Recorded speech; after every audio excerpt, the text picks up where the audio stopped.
Good morning कलिसिया। आप सबका फिर से स्वागत है। हम वचन से पहले हम प्रार्थना करेंगे और परमेश्वर को धन्यवाद देंगे इस समय के लिए। उसके बाद हम वचन की ओर मुड़ेंगे। आमीन। हम प्रार्थना करेंगे। धन्यवाद यीशु परमेश्वर, इस समय के लिए हम धन्यवाद देते हैं। परमेश्वर, एक नया रविवार हमारे जीवन में आपने जोड़ा, इसलिए धन्यवाद यीशु। धन्यवाद यीशु परमेश्वर, आपने हमें हर समय सुरक्षित रखा है परमेश्वर। हर समय हमारी जरूरतों को पूरा किया परमेश्वर। हर एक बीमारी से, हर एक दुर्घटना से आपने हमें बचाए रखा परमेश्वर। इसके लिए हम अभी कोटि कोटि धन्यवाद देते हैं परमेश्वर। और धन्यवाद देते हैं इस समय के लिए परमेश्वर, वचन के लिए परमेश्वर। हमारी मदद कर, जब भी हम सुनेंगे परमेश्वर, उसको हम अपने जीवन में लागू करेंगे परमेश्वर। इस समय के लिए हम यीशु मसीह के नाम से हम प्रार्थना करते हैं, आमीन। वचन होने से पहले मैं आपको एक शब्द बताऊंगा। जब भी हम शादी का शब्द सुनते हैं तो हमें कौन सा बाइबल का कहानी याद आता है? सबसे पहले आपको कहाना का याद आता है, जहाँ पे प्रभु यीशु मसीह ने पहला चमत्कार किया था। याद आया ना आप सब लोगों को? बहुत लोगों को याद आया। अभी हम आमतौर की शादी देखते हैं। हम हाल ही में जब शादी हुआ, कुछ लोगों का शादी हो गया। जब भी हम शादी में हमें न्योता मिलता है, दावत मिलती है, निमंत्रण मिलता है, हमें क्या हो जाता है? खुशी हो जाती है। भले वो हमारा परिवार का आदमी हो, या फिर दूर का रिश्तेदार हो, या फिर अनजाना भी हो, पड़ोसी हो जिसको हम ज्यादा नहीं जानते, लेकिन वो हमें शादी में न्योता देता है तो हमें खुशी मिलती है। और हमें शादी के हम क्या करने लगते हैं? तैयारी करने लगते हैं कि शादी के लिए क्या कपड़ा पहनेंगे। क्यों? हमें हमें मालूम है शादी मतलब एक खुशी का माहौल है। एक दो परिवार एक होने वाले हैं, जहाँ पे खुशी का मौके पे हमें भी वो लोग शामिल के लिए बुलाया है, तो हम भी सज धज के जाना चाहते हैं। और जब हम शादी में जाते हैं तो उस समय पे हम क्या होता है? हम शादी में हम लोग भी खुशी मनाते हैं। भले लोग शादी किसी और का हो रहा है, लेकिन हमें भी बहुत खुशी होती है। और हम शादी के लिए हर एक चीज को हम तैयार करके जाते हैं। उसके लिए तोहफा भी लेके जाते हैं। कुछ ना कुछ करके हम शादी में खुशी और आनंद मनाते हैं। हम उनके खुशी में हम अपनी भी खुशी मना लेते हैं। और शादी में जब हम शादी से लौटते हैं, अंत में दो चीजें हमें हमेशा याद रह जाती है। एक चीज तो शादी कैसी हुई थी। अगर शादी अच्छी हुई है तो हमारे दिमाग में बहुत सालों तक वो बस जाता है। उदाहरण के लिए, जब हम बसुराज का शादी देखा हम लोग ने हाल ही में, लॉकडाउन से पहले, शादी धूमधाम से हुआ। उसने बैंड बाजा लाया, बुलेट लेके आया, सब कुछ शादी अच्छी रीति से हो गया, तो हमें ये याद रह जाती है। और कुछ कुछ शादी में ऐसी चीजें हो जाती है जो हमें वो भी याद रह जाती है। उदाहरण के लिए, कोई ऐसा व्यक्ति आ गया है शादी में, फटा फटा कपड़ा लेके पहन के आ गया है, और उसने कपड़े को इस्त्री भी नहीं मारा है, लेकिन शादी में आ गया है, उसको भी न्योता दिया है, तो उस व्यक्ति को भी हम याद रह जाता है, अरे ये व्यक्ति कैसा है, शादी में आया लेकिन अच्छा कपड़ा पहन के नहीं आया है, तो हमें ये भी याद रह जाती है। ऐसी आज मैं वचन में देखूंगा, शादी ऐसी है, न्योता दिया गया है, शादी है, न्योता दिया है, और लेकिन लोग कैसे निकले हम आगे देखेंगे। क्या आप तैयार है? कौन सी शादी है? एक दृष्टांत है, प्रभु यीशु ने कहा था। उस दृष्टांत में कहते हैं प्रभु यीशु, एक राजा का बेटे का शादी है। आप समझ सकते हो, राजा का बेटे का शादी मतलब कितनी धूमधाम से तैयारी हो गया होगा। आओ चलो हम देखते हैं उस वचन को। मत्ती 22 का अध्याय हम खोलेंगे। मत्ती 22 1 से लेके 14 में उस दृष्टांत में प्रभु यीशु ने शादी के बारे में जिक्र किया है, और किसका शादी है, और शादी में जिसको निमंत्रण दिया, जिसको दावत दिया है, वो कौन व्यक्ति है, और अंत में उस दावत का हकदार कौन बन जाता है, हम वो भी देखते हैं। आओ हम वचन को देखेंगे। यीशु फिर उनसे दृष्टांत में कहने लगा, स्वर्ग का राज उस राजा के समान है जिसने अपने पुत्र का विवाह किया, और उसने अपने दासों को भेजा कि निमंत्रित लोगों को विवाह के भोज में बुलवाए, परंतु उन्होंने आना न चाहा। फिर उसने और दासों को यह कहकर भेजा, निमंत्रित लोगों से कहो, देखो मैं भोज तैयार कर चुका हूँ, मेरे बैल और पले हुए पशु मारे गए हैं, और सब कुछ तैयार है, विवाह के भोज में आओ। परंतु वे उपेक्षा करके चल दिए, कोई अपने खेत को और कोई अपने व्यापार को। अन्य लोगों ने जो बच रहे थे उसके दासों को पकड़कर उनका अनादर किया और मार डाला।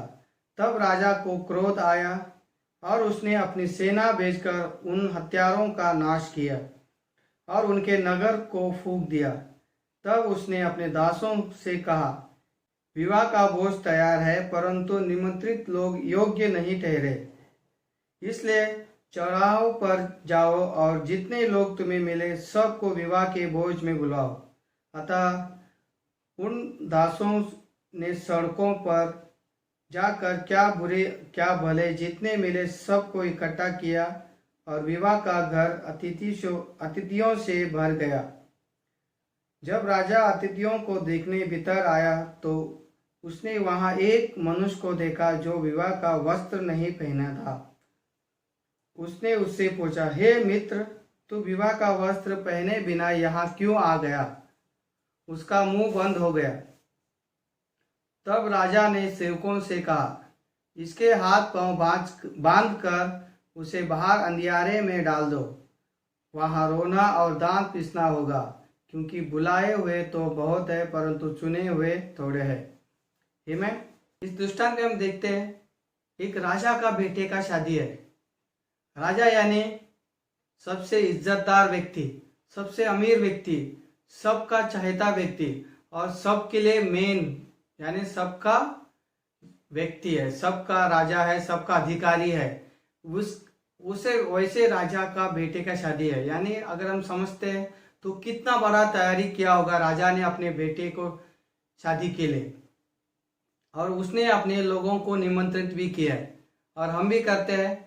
अभी हम देखते हैं कुछ लोगों का शादी होने वाला है, वो लोग अब से क्या करने चालू किया है, निमंत्रण किसको देना चाहिए किसको नहीं देना चाहिए वो लोग लिखना शुरू कर दिया है। यानी वो लोग तैयारी शुरू कर दिया है कि हमें कितने लोगों को निमंत्रण देना है शादी में। वैसे ही जब भी शादी होता है तो उसमें निमंत्रण देते ही हम लोग, ताकि लोग हमारी खुशी में शामिल हो जाए। वैसे यहाँ पे राजा ने भी लोगों को निमंत्रण दिया है और लोगों का प्रतिक्रिया हम देखते हैं। कुछ लोग आते हैं और कहते हैं कि जैसा शादी का तैयारी हो जाता है तो राजा बोलता है, अरे अभी तक लोग व्यक्ति नहीं आया शादी में। हम देखते हैं शादी में कुछ लोग लेट आते हैं, देखते हैं इसको राजा बोलता है, अब तक नहीं आया, शादी ऑलमोस्ट यानी शुरू होने को आया लेकिन अब तक कोई नहीं आया है। तो उसने अपने सेवकों को भेजता है और भेजकर क्या करता है, बोलता है भाई जो निमंत्रित लोग हैं उनको बुलाकर लेके आओ। उसके जो राजा के सेवक थे वो जाते हैं, बोलते हैं भाई साहब आपको निमंत्रण मिला था ना शादी के लिए, राजा का बेटे की शादी के लिए, आपको राजा ने अभी बुलावा भेजा है, आप आ जाओ। तो एक बार जाते हैं, कुछ लोग आते हैं, कुछ लोग आते ही नहीं है, कोई नहीं आता है उसमें। बोलते हैं देखेंगे, ऐसा करके कुछ लोग टाल देते हैं। फिर राजा बोलता है अरे अब तो खाना भी तैयार हो गया। सेवक आके बोलते हैं कि राजा कोई आया नहीं है। राजा बोलता अब तो खाना भी तैयार हो गया है, अब क्या करें। बोलता राजा फिर से सेवकों को भेजता है, जाओ उनको बोलो कि शादी में तैयारी हो चुकी है, सब कुछ तैयारी है, खाना भी रेडी हो चुका है आप लोगों के लिए, आपको सिर्फ आना है दावत में और आपको सिर्फ खुशी में खुशी मनाना है और कुछ नहीं है। शादी में क्या होता है, हम क्या करते हैं, हम जाते हैं शादी में बैठते हैं, सिर्फ शादी का जिम्मेदार कोई और व्यक्ति होता है, वो अपनी जिम्मेदारी निभाता है, सब कुछ काम वो सही तरह से करता है। लेकिन जो निमंत्रित जो लोग रहते हैं, जिसको हमें निमंत्रण दिए होते हैं, वो लोग क्या करते हैं, वो लोग सिर्फ आते हैं, बैठते हैं, वो लोग आनंद मनाते हैं। यहाँ पे राजा बोलता है आपको सिर्फ आना है और क्या करना है, आनंद लेना है, शादी का आनंद लेना है। तो फिर से सेवकों को भेजा जाता है। राजा बोलता है जाओ उनको लेकर आओ जिसको हमें आमंत्रण दिया है। नहीं तो हम लोग इतना सारा हम लोग ने जो खाना बनाया है, भले वो पक्षियों को मार दिया है, आपके लिए खाना तैयार है, लेकिन अगर नहीं आएगा तो उसका ये हो जाएगा। राजा बोलता है जाओ उनको बुला के लेके आओ, सब कुछ तैयार है। लोग जाते हैं, सेवक लोग फिर से बोलते हैं राजा ने फिर से आपको बुलाया है, राजा ने कहा है शादी का खाना भी तैयार हो चुका है, आपको आना ही है। तो कुछ लोग बहाने बनाते हैं। कुछ लोगों ने तो उसमें से कहा भाई साहब मुझे माफ कर दो, मैं आपकी शादी में नहीं आऊंगा। ऐसा बोल के वो लोग राजा को बोलने के लिए सेवकों को कहते हैं बोलो राजा को हम क्षमा कर दो, हम नहीं आ पाएंगे। और कुछ लोगों ने तो बहाने बोला कि भाई मैंने अभी अभी नया खेत लिया है, उसको मुझे जाके देखना है। और कुछ लोग का बहाना ये है, भाई मैंने अभी अभी हाल ही में शादी किया है, मुझे माफ़ कर दो, मैं नहीं आ पाऊंगा।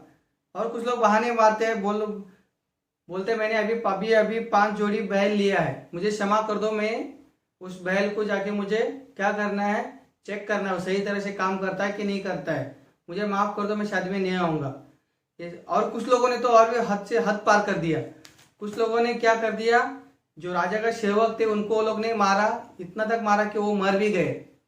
स्मृति में वचन में लिखा है, वो लोग उनको मार के उनको खत्म भी कर दिया। जो सेवक गए थे कहने के लिए, भाई आपको शादी में दावत दिया गया था ना, आपको सिर्फ शादी में आके आनंद उठाना है, उन लोगों को भी वो लोग ने मार दिया है।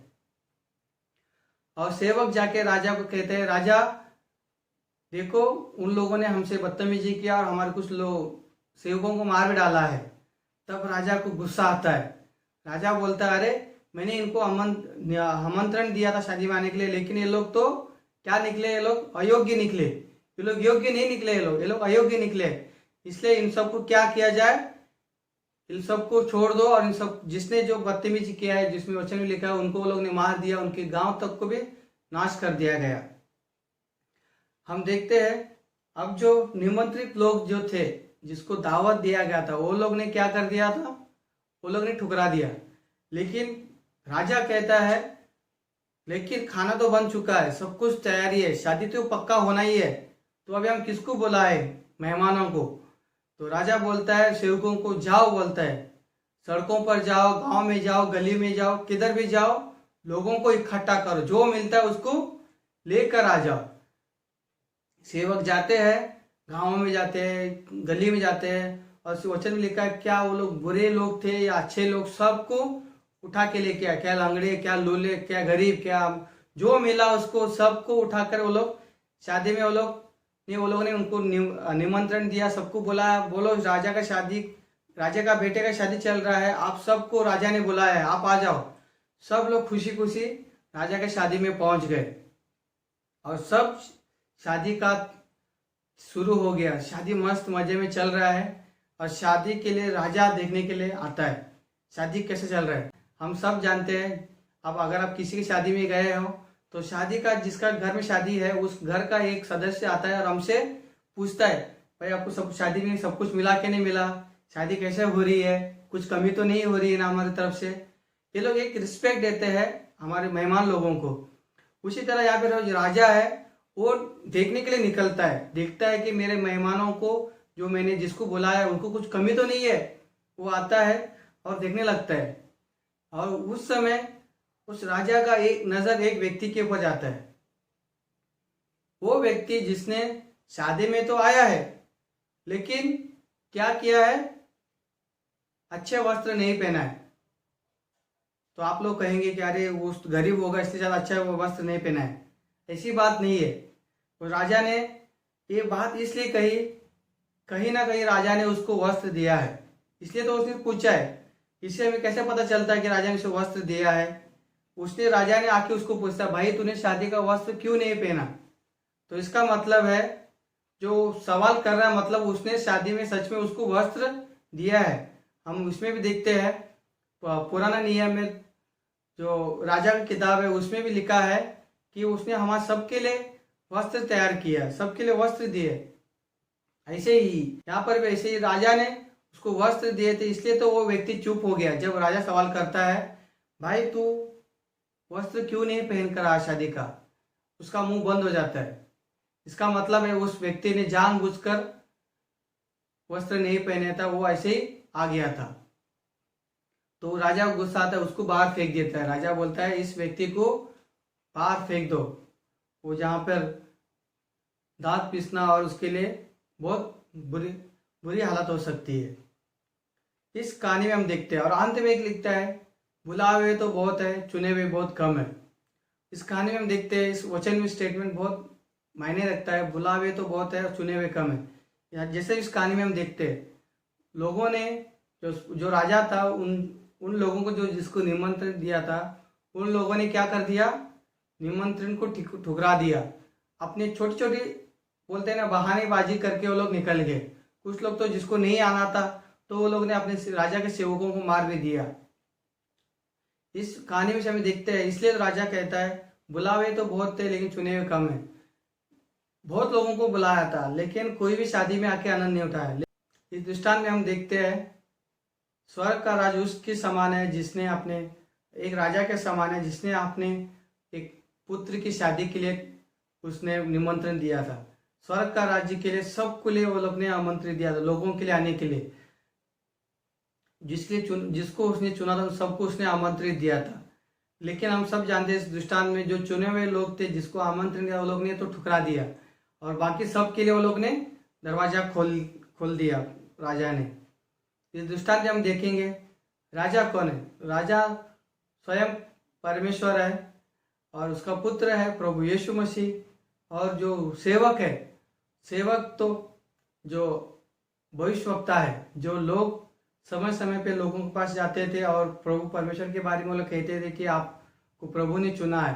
कुछ लोगों ने उनको ठुकरा दिया, कुछ लोगों ने उसका अनादर किया, कुछ लोगों ने उनको मार भी डाला। और इसी कारण प्रभु परमेश्वर गुस्सा आया कि जिसको मैंने भेजा उसको वो लोग ने अनादर किया, उनको मार डाला। तो इसलिए उस प्रभु परमेश्वर ने उन सबको, जिसने परमेश्वर के सेवकों को मारा, उन सबको उसने नाश कर दिया। और उसके बाद अब तो जैसे कहा दृष्टांत में, शादी का सब कुछ चीजें तैयार है, सिर्फ क्या चाहिए, लोग चाहिए। तो इसलिए परमेश्वर ने क्या किया, सबको अनुमति दिया, यानी सब सेवकों का किसी को भी लेके आओ, जो कोई मिलता है उन सबको शादी में शामिल करो। क्यों? क्योंकि परमेश्वर चाहता है हम सब उसकी खुशी में शामिल हो जाए, उसके बेटे के शादी में शामिल हो जाए, उसके साथ हम रहे, उसकी खुशी में हम शामिल हो जाए। तो इसलिए उस सब कुछ ने अनुमति दिया। तो इसका मतलब यहाँ पे जो लिखा है सबको, यानी कौन है? सब यानी मैं, आप सब है। इसमें हम सब, जो हर एक व्यक्ति है जो परमेश्वर की खुशी में शामिल होना चाहता है। कोई भी हो, आपको अमीर हो, गरीब हो, कोई भी हो, हमको सबको कभी कभी लगता है क्या हम उसकी शादी में हमें बुलाएगा क्या? परमेश्वर ने हमारे अपने राज्य में, जो स्वर्ग का राज्य में, हमें अनुमति देगा क्या? आप सबको अनुमति है।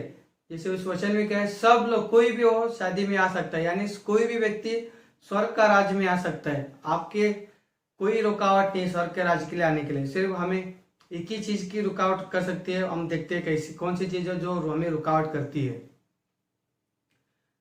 जैसे हम देखा शादी में सब लोग सज धज के आए थे, और एक व्यक्ति ने क्या किया, एक व्यक्ति ने जो शादी का वस्त्र है वो नहीं पहना था। कपड़े कहाँ से शुरुआत हुई? आदम और हवा से, वहां से शुरुआत हुई। जब आदम और हवा ने, जब वो लोगों ने प्रभु परमेश्वर के वो लोगों ने आज्ञा को तोड़ा, तो वो लोग अपने आप को शर्म महसूस करने लगे। फिर उसके बाद परमेश्वर को जब मिलने आता है तब पता चलता है परमेश्वर के लोग शर्म महसूस कर रहे हैं, अपने वो लोग गलत किए हैं। तो परमेश्वर ने उनके लिए जानवर को मार कर उनके लिए कपड़े तैयार करता है और उनको छोड़ देता है।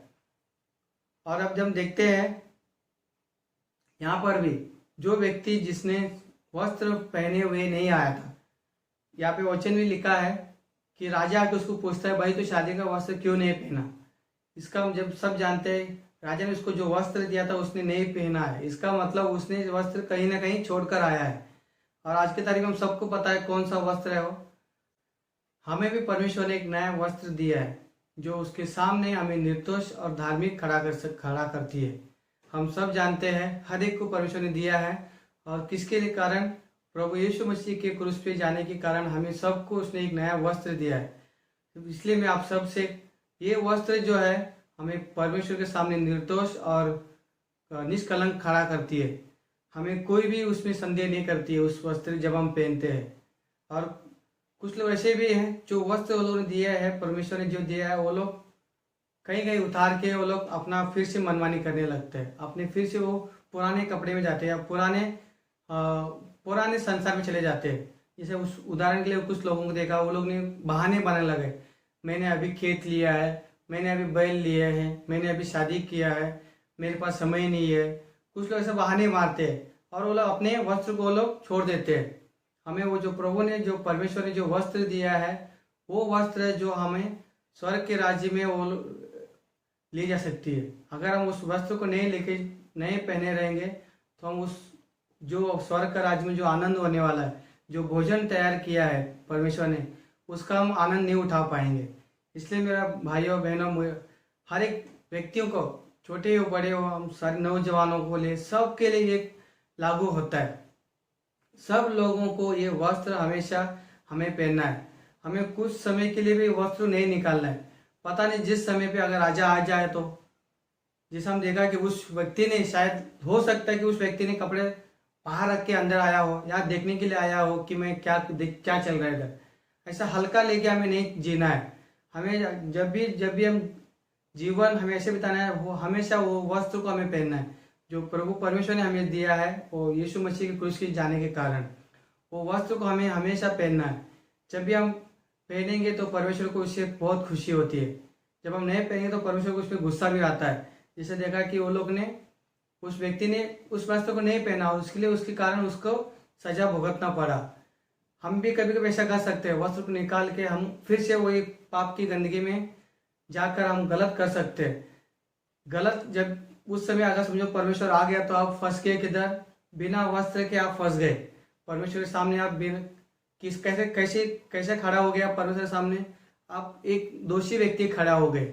इसलिए मेरे भाई और बहनों, हमें हमेशा उस वस्त्र को पहनना है जो परमेश्वर ने हमें दिया है।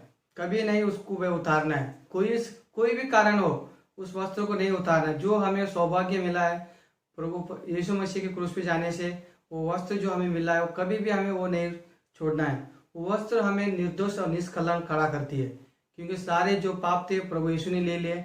इसलिए उसने हमें एक नया वस्त्र पहना है जो परमेश्वर के सामने निर्दोष और निष्कलंक हमें खड़ा कर सकती है। आमीन। हम समय प्रार्थना करेंगे और परमेश्वर के सामने अगर हमने कभी ऐसा वस्त्र उतारे है, किसी ने उतारा है, तो हमें उस वस्त्र को हमें फिर से पहन लेना है। उस वस्त्र को हमें पहन के रहना है। और कुछ लोगों को लगता है क्या मुझे भी परमेश्वर ने अपने राज्य में निमंत्रण देगा क्या? सच में परमेश्वर ने सबको निमंत्रण दिया है। इस वचन में लिखा है, जाओ सबको बुला के लेके आओ। यानी हर एक व्यक्ति को, आप ये मत सोचो मैं कितना गलत हूँ, कितना पाप हूँ, मेरे पास कपड़े नहीं, ये नहीं है। आपको परमेश्वर हमें कपड़े ऑलरेडी दे चुका है। जो प्रभु यीशु मसीह के जो क्रूस पे जाने से धार्मिकता का कपड़े आपको दे चुका है। भले संसार में कैसे कपड़े हो, लेकिन स्वर्ग के राज्य के लिए आपको वही कपड़े चाहिए जो प्रभु यीशु मसीह के क्रूस का बलिदान का कपड़े जो हमें परमेश्वर ने दिया है, वही काफ़ी है। आमीन।